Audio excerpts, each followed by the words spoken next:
Hi everyone, James here from Salesbuildr. So I have just joined the business as Channel Chief. I'm absolutely thrilled with the position, and this is my first opportunity to come and see the guys here in Amsterdam. So there's no way I was going to let this opportunity go and not spend some time with founder Victor Raessen. But did I say that? Raessen. It's Victor Raessen actually. Raessen. But it's hard. It's hard for people outside the Netherlands to do the Raessen. I'm not sure we should start doing the rolling R's thing on video. It's going to look bad for me. Very bad. So obviously I've just joined the business. Yeah, good to hear. Lovely. Yeah. Great to be here. You're on a bit of a mission at the moment, aren't you? In terms of taking Salesbuildr to, let's say, new heights. Do you want to tell me and the people watching for sure. what this mission is that you're on? Yeah, well, I mean, we started building Salesbuildr a couple of years ago now, and we launched 2 years ago, 2 years and 3 months ago with an MVP and no customers. And over the last almost 2.5 years, that's grown quite a bit, and we've seen massive success. And that journey is basically about trying to reach more MSPs to tell them about Salesbuildr, how it can help, grow the team to support that growth. Mm-hmm. And move into new markets like UK, and Ireland, United States, and that's a big challenge because it's currently the best kept secret in those regions. Yes. Not so much here in the Benelux, but yeah, you've done a really good job raising the profile here. Yeah, it feels like you've created this fantastic machine, great product. And it's now requires that amplification of the message and the pains and so on. Before we get into how this benefits MSPs and to talk about the products a little bit, what should people know about you? What do people get wrong about you when they see you they run into you at a CompTIA event, and what would you say the misconceptions are around you? Tell the audience a bit about who you are. Yeah, I think the impression I make most of the time is this guy is in sales, which is true. I am in sales, so I'm building the sales products. True. Yeah. But I'm actually more of a techie inside. Yeah. Right? Yeah. I started out as a system admin when I was 19 on Unix. And that has been most of my life was about technology. I've always been fascinated by technology and still am, right? So still keeping track of all the new software that's coming out, how it can help. And I love building and thinking about how to make Salesbuildr better from a product perspective. Mm-hmm. But I also do like sales. So that's like create a Venn diagram. Things come together inside Salesbuildr, so that's good. Yeah, which is great because having that part of the interest, you're helping those, particularly the technical business owners, kind of augment their capabilities, which may be mainly technical. You're bringing that sales approach is kind of what Salesbuildr is all about. Mm-hmm. That's a good place to, I think, probably to segue maybe into. So how does Salesbuildr address the pain points that the MSPs? What are the pain points that a modern growing MSP faces now, would you say?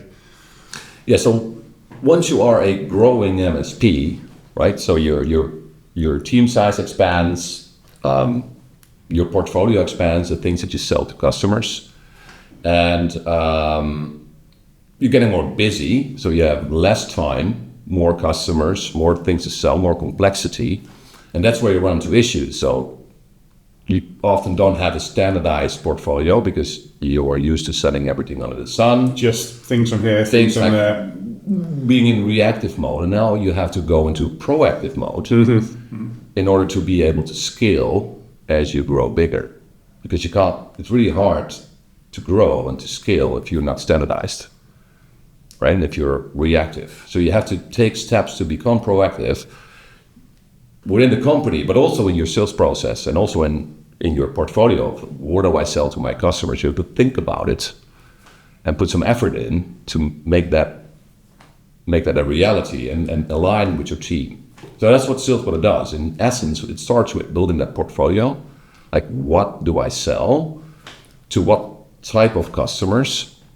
Verticals. What do you mean by that? So in terms of identifying what type of customers, are you talking about aligning the portfolio with that, or the whole approach? Or? Yeah, I think the whole approach. I mean, I think it used to be like if you're an IT provider, you sell infrastructure, laptops, desktops, all the things that you need to use technology inside a company. And now it's all about security, but it was mostly, and it still often is, a generic approach. And I think where the market is moving towards is that that as an MSP, you also have to think about what is my ideal customer profile and what do I need to be successful. And it's about more, because now you have to package what you sell into a meaningful solution. And what's meaningful for a company that's a legal company is different from a company that's a finance company or logistics or whatever vertical you can think of. So you have to make it more relevant to a vertical or a company size, or in a way you slice and dice it. And it starts with your portfolio, how you describe what you sell. And if you use the right language, then the customer that is in your target audience will listen more than if you have a generic message, which is not appealing to anyone specifically. There's a lot of benefits behind, they call it niching down, don't they? Which is, I believe so. I think about some of the, I don't know if it's the same for you, but certainly when I think about some of the highest performing MSPs I've worked with over the years, they've often been in niche, whether it's like a dental or perhaps the legal or whatever. And I guess that's, as you say, being able to, maybe some MSPs will think, well, actually, no, I service, whoever will bring me business. Yep. But being able to cater for that easily, I guess, is where SalesBuildr helps. But exactly. And I think when you move up into the value stack, right, not only like technical products, but also if you talk to customers about automating their business processes. Yes. Now, if you don't know anything about the business they're in, you're not going to be somebody that they want to have at the table, because now they have to explain everything they do to you. Whereas if you make sure you have domain expertise about the vertical of your customers, now you're adding real value to the table. Yep.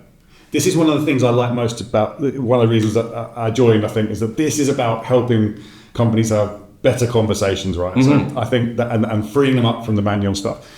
This isn't supposed to be a pitch. This is supposed to be about you behind the scenes. So, but that's one of the core kind of areas that we focus on. So tell me, what we're 2 years in now? 2 years and 3 months, basically. Okay. Yeah. So the journey, and I'll tell you about the journey first. How's that been for you in terms of building this from taking it? What have been the stages? How do you get to this stage where we're getting noticed? That's a good question. I mean, that's learning by doing. Mm-hmm. Because I've never built up a SaaS company before. That's not strictly true. You did, when I met you, you were working on MSP Navigator, right? Yeah, so I couldn't make that work, so we had to pivot, right? So we pivoted into SalesBuildr. Mm-hmm. But so the kind of stages from that. From first you have to think of an idea, right? Yeah. And then you have to talk about that idea with customers in your target audience. Right, it's the same for SalesBuildr. It's a niche product because we sell to MSPs, and luckily I have a large network here in the Benelux, so there were plenty of MSPs to discuss this with, and that was the first thing, the concept, and then you have to build an MVP, and then you have to show it to a couple of MSPs, and then take their reactions, and then you have to iterate them. That took us a while, and then we had like a prototype or an MVP. And we had our first customers in January 2022, and it went from there. And basically, we have been iterating the whole time that product, making it more mature, listening to customers on what does it need to do to make it really valuable, or to make it more simple, right, or less complex. And that's how we evolved from getting those first customers in to make it more. Like then the next thing you want to do if you have customers in, you want to turn them into ambassadors. Yes. Yeah. Right. You want to make sure that raving fans. Yeah. Because that's the best. I think that's the best feedback loop that you can get. Like now you're doing the right things. And if you're not having raving customers, what am I missing? How do you know who to listen to? Because as a small development team-ish. Yeah. You need to really focus on the stuff that matters. How do you decide, okay, so I've got this particular person is saying, absolutely need this feature, and it's, Yeah. you know, what's your criteria for sort of going down that route? How do you let that? Yeah, that's still difficult today because, and in the beginning it was super difficult because you want to sell that product, right? So you build whatever the market is telling you to build. Yes. So we've gotten better over time. Now we have a system where we say, if you have a great idea, fantastic. Sometimes we can spot instantly if it's good for all of our customers.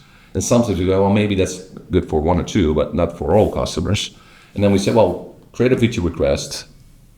We have customers vote on the features, they can upvote them. And that basically is our feedback board on what to build in the next sprints. Okay. So that's a loop where, so we've gotten better over time. And in the beginning we still have stuff in that, in the platform that was very important to some customers, but haven't been touched since we built it, right? So that's you have to learn it. Yeah, we weren't good at it at the beginning. Yeah, that's great. So that's your system in place for capturing it and voting it. Yeah, now we do. Yeah.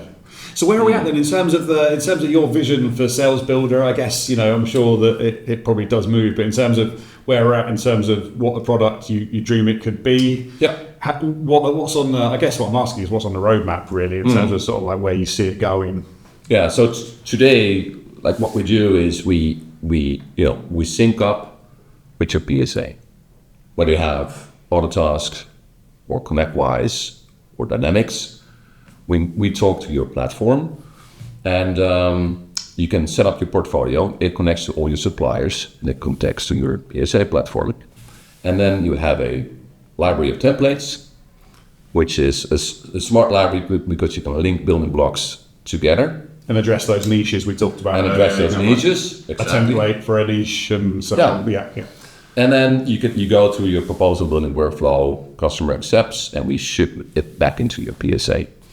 And what we're building next is two things. One is, an important thing is a white space module. Yes. Right. Service matrix, as it's sometimes referred to. What we're hearing time and time again is that our customers don't have a good overview of the customer landscape, and then what's inside the contracts right now. Like what solutions are they buying from us, and what are the gaps when we compare it to the golden solution portfolio. Yeah. And we help them by identifying those gaps in a smart way, so they can quickly see, okay, where can I have discussions with my customers based on what's missing inside their stack of solutions. Yeah, that's powerful. We've obviously talked about it before, but that's powerful. I've heard about way before even knowing about the Salesbuildr mission. That's been something that's come up time and time again at community events and so on. It's a powerful thing to really. I mean, ultimately, you want to be looking after your customer requirements, but in an ideal world as an MSP, you've got products on this side, a refined portfolio, and you're looking to match those as closely as you can to the customer requirements. Yeah. And that's the point at which you're. Yeah, and it's an exercise that has been done by, if you look at SaaS vendors and big SaaS companies, that white space exercise is something that's done daily. Yes. Right? Because they have a portfolio of maybe 40 solutions, and then you go and you want to cross all those white fields, you want to get them green. Yeah. If that's a great fit, obviously, but that's the whole exercise, and over time you want to sell more to your existing customer base. But that's to be easy. What keeps you up at night, Victor? Lots of things. Maybe we'll keep this work related. I mean, I think when you're scaling up, like as we do, it's about attracting the right people, like to join them in the team, and that's always hard to do, and it's also hard to think about, okay, how do I set and maintain a great company culture so it's fun for everybody coming in, inspiring, and everybody can influence where Salesbuildr is going next. Yeah. I think that's the most important thing. And the other thing that's on my mind every day is how do we make Salesbuildr better, make sure that we keep growing that list of customers that really love Salesbuildr. And that's an ongoing, on walks, and about, okay, what are we missing? What do we need to add?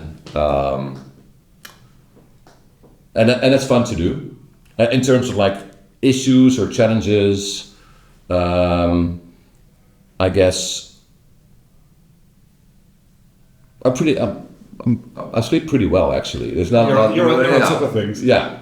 I'm interested in the cultural piece. Is that so? I mean, obviously, just having fun. I mean, you can feel that straight away in the business. I mean, it feels like it's a great time in the business. But what do you see as the culture you want to build, but also the type of people that you're looking for, I guess, that you want to be part of the business? Maybe you could talk about that. That's good. Small areas. I mean, I think. The discussion we have with everybody that's coming into the company is like you have to fall in love with the market and the product and the team, and the other way around, right? So same as you've talked to almost everybody on the team before you joined, to make sure that there was a great fit, mutual fit. I think that's super important. So you have to match the DNA and how you look to the world, and it's also a startup. So there has to be a startup mentality, which means, if you see a problem, you fix it. Quotes like this on Spaces. Impossible isn't impossible. Yeah, but those things are super important, and you're building that momentum, and it's different from working at a larger company, right, where you're more boxed in, where you have maybe less of an impact on the product and where the company is going. And here it's a massive impact. Everybody has a massive impact on where it's going. Yeah. So that alignment is important. And in terms of culture, I really believe in individual autonomy, so that people grow into individual contributors that are autonomous on their own, feel that they have a lot of freedom, they can speak up, say anything, and have a lot of fun together in building this. Yeah. Well, I'm new here, so I'll judge that in a few months. I'll get back to you. Feeling that so far. Yeah. So let's pivot slightly then before we close. So you've worked with a lot of MSPs over the years. What are the best ones doing, and what would you say? I mean, obviously, standardising portfolios and putting out great proposals, but what should an MSP watching this, from your knowledge, be looking at? Do you think making a priority to be, I guess the most successful they can be at the moment? What's a trend that you're seeing? Yeah. Well, I think what the best ones are doing is telling stories about who they are, what they do, stories that are relevant to their audience. I think that's really important, because most of the MSPs are technology-minded people, most of them, and it's hard for them, just like us, like doing this, like putting the face behind the product. Yes. It's also something that the great MSPs are doing. Right? To go out in the world, telling stories about how they can help, and adding value and relevance to their customers. Now I think that's the most important thing. And the other thing is also like thinking about how do we scale and how do we simplify so we can keep doing this for a long time, without breaking. Yeah. Efficiency is kind of at the heart of it all, obviously.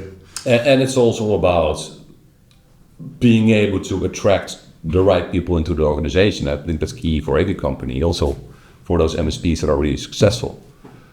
And it's hard for all the MSPs to find the right people, especially the ones that are moving into more of that business space with their customers. That's a totally different prototype that you're looking for. Isn't it just a business analyst or a business consultant? Yeah. Loves technology, but also loves business processes and can marry the two.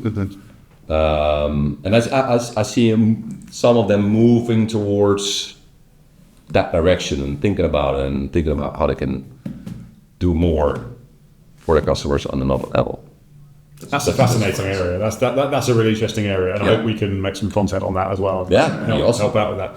Listen, it's been great sitting down with you for a little bit. Thanks for giving me some of your time. We've got lots going on today. We've got got QBR later on. So we've got lunch. Lunch. If you listen carefully on the microphone, you'll be able to hear my stomach rumbling. Yeah. Listen, where can we find out about Salesbuildr? Do you want to give a quick plug? Where's the best place to learn about Salesbuildr? Best place is start on the website, salesbuildr.com, without an E at the end, Salesbuildr. Without an E at the end, yeah. Or on LinkedIn, where you can find the whole team and the company, latest posts, and go from there. And start with the free trial and take a look for yourself. Victor, it's been a pleasure. All right, mate. See you again.